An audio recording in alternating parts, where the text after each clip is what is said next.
Aujourd'hui, on se fait une recette simple et facile de tataki de thon au mélange Inu.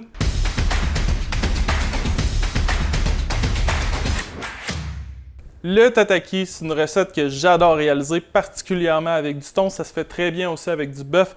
Aujourd'hui, on travaille le saku de thon, qui est une de mes pièces préférées dans le thon. En fait, c'est quoi un tataki? C'est juste une pièce qu'on va enrober d'une croûte, qu'on va venir saisir sur l'extérieur. Donc, juste pour saisir l'extérieur, mais à l'intérieur, on va encore être cru. On va commencer par préparer notre croûte. On va mélanger ensemble des graines de sésame et du mélange Inu à part égale.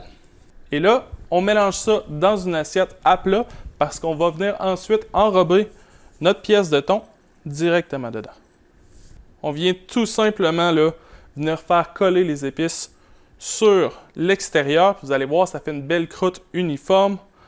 On s'assure que tous les côtés sont recouverts. On va faire chauffer dans notre poêlon 1 à 2 cuillères à soupe d'huile d'olive. Faites attention, pas d'huile d'olive extra vierge parce qu'elle va brûler avant de saisir notre viande. Une fois que notre huile est chaude, on ajoute notre tataki de thon directement dedans. On veut le saisir, on veut entendre ce bruit-là. Donc là, on a saisi les 4 côtés de notre tataki, puis je vous le montre à l'écran.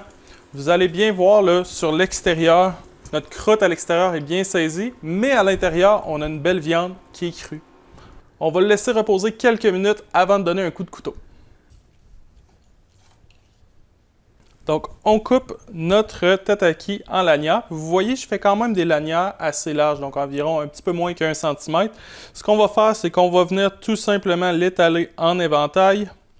Et par-dessus, moi, ce que je préfère, c'est de le servir avec juste un petit filet de sirop d'érable sur le dessus, une pincée de fleur de sel, puis là, on va avoir un produit qui va être incroyable. Donc, on ajoute un peu de sirop d'érable, tout simplement comme ça. Et c'est prêt à déguster, une entrée à partager incroyable en quelques minutes. C'était Chef Peter, puis on se dit à la prochaine.